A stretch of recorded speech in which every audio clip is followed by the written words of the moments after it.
People from everywhere, welcome back to the Zoe Show, part two of risk takers and game bangers and risk takers with selfish mentalities. For all of those who's first time tuning in, I appreciate y'all for tuning in. Check out the show.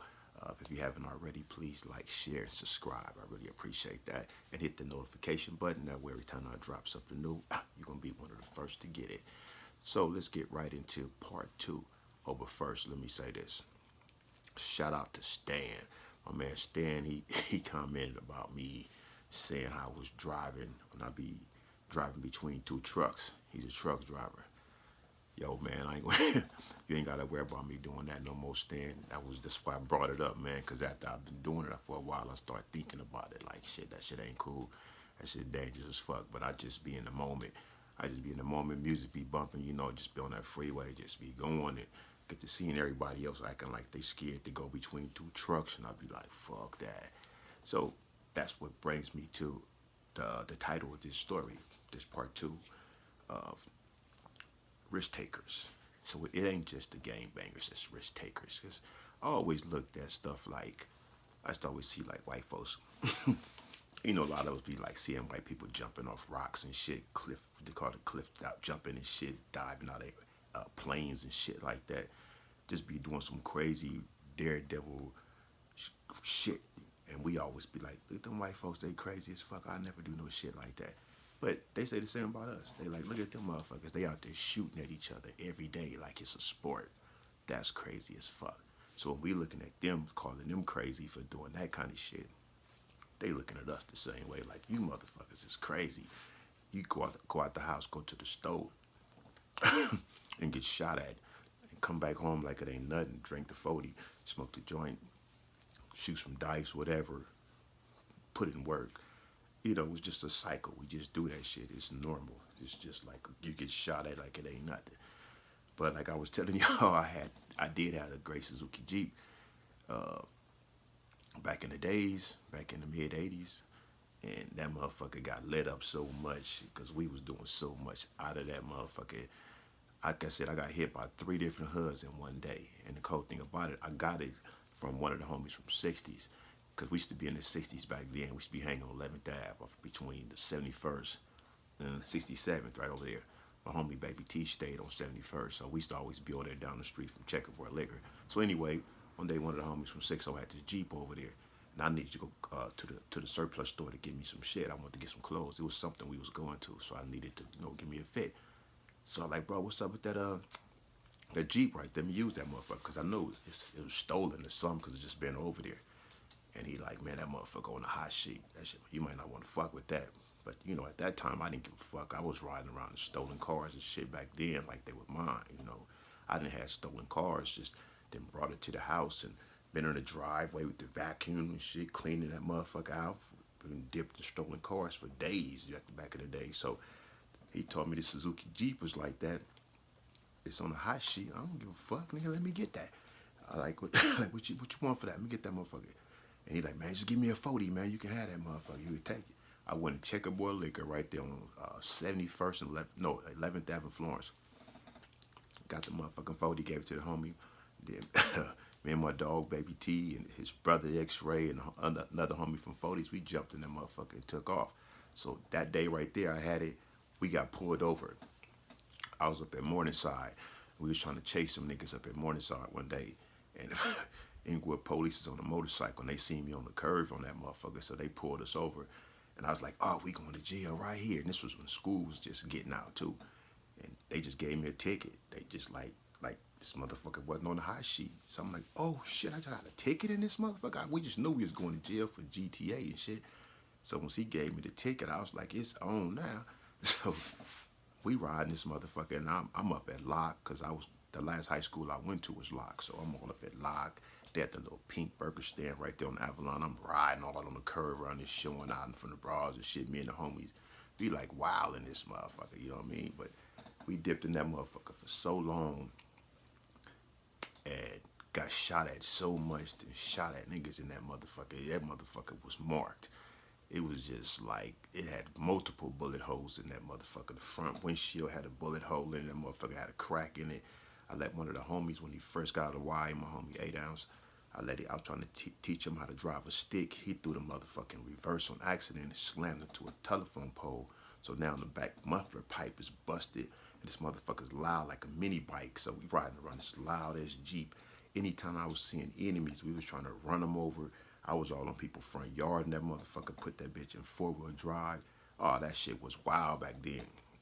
That Jeep was known, you know, because say I done got hit up by 3 different hoods in that Jeep in one day and just kept it moving still. Shit didn't stop nothing. But that's the risk taker as the gang member. I was taking a crazy ass risk. I wasn't thinking about if something happened to me, how my mama was gonna feel. You know what I mean? How my auntie and my grandmama's gonna feel, you know, at the time. I didn't have no kids back then. I was a young nigga though, but still. I wasn't thinking like that, so I was being selfish. I wasn't thinking like I'm gonna break their heart if I get killed out here in these streets. I wasn't even thinking. All I was thinking about was my image, this name I got. I was trying to continue to build this name to make my name like, you know, synonymous like with all the others that was before me and that was around me in my time that had big name in the streets. I was trying to build up Crazo from Raymond. That was all my focus right there. Build this name up, this image up, be that low Crazo from Raymond. That's all I wanted to do. And that was some real selfish ass shit. That was some shit like, some real shit that's been in me since I was young though. So now as I'm getting older, I don't understand responsibility still because I'm an adolescent in the streets. I'm a teenager at this time. I'm like 16, 17 around this time. So no, I'm 17 around that time, yeah. Somewhere around that 16, 17, some shit like that. But still, shit I didn't know then, I know now. So even though I was taking them kind of risks and putting my all into Crazo from Raymond and not even caring about, you know, what could happen to me and moms and them and shit like that, I was being selfish. The risk taker. I'm still a risk taker. That's why I'm driving through fucking trucks and shit like that. To slow my ass down. That's still being selfish. That's just being real. I'm being real by saying this shit. However, gangbangers is not the only risk takers. Like I said, you got white people that's cliff diving and shit like that, and we think that shit crazy as fuck. But once again, they look at us as shooting at each other like the Wild Wild West every day out here in these streets. It's being crazy as fuck. So we can't speak on them being crazy with their daredevilism, and they can't speak on us being crazy with our daredevilism by in these streets with the life we live. So it's the same, right? Pointing at each other for being crazy motherfuckers, being selfish, adrenaline junkies, riding that wave because this shit feel good and we just doing it. Gangbanging be feeling like that too. You just be feeling good. You just be into it. You just don't know how to stop. You just, that adrenaline to keep that flow, that name. You're trying to get that name up there. You're trying to get that name up there like the same way you're trying to get them subscribers up there, right? Hey. But, yeah. But like I said, I know a lot of people that's not affiliated that's just as crazy. So they risk takers as well. But the bottom line is, when we doing shit, we got to think about that. As we older, I get it. When I was a teenager, I didn't think like that. But a lot of y'all, including myself, we older now. So as we older, like gangsters say, you know better, you're supposed to do better. We gotta, you know, come on now, we gotta think like we're not kids no more. You know what I'm saying? Some shit ain't worth it. Like, nah. Especially when you've been through a lot of shit like I done been through, then survived a lot of shit. I ain't trying to go out and get smashed by no motherfucking truck on the motherfucking truck on the 110 and fell on me and shit. You know what I mean? I ain't trying to be that guy, yo. Fuck that. But I'm cool on that. You know what I'm saying? But that's what I'm saying. The whole risk taker thing, we gotta stop that. What else was I finna say? I don't know, but you know, it be late, y'all, and I be making these videos. Like I said, I be getting off work and shit. I be tired, but I be trying to put something out, and just certain things be on my mind. I be wanting to say some shit, but then some shit I forget. I don't be doing no edits and cutting it and stopping it. This is just flow. I just go with it, man. It's just fuck it. I hope y'all like this shit. I'm gonna keep it coming. I'm gonna keep it fresh. I'm gonna keep it real and interesting.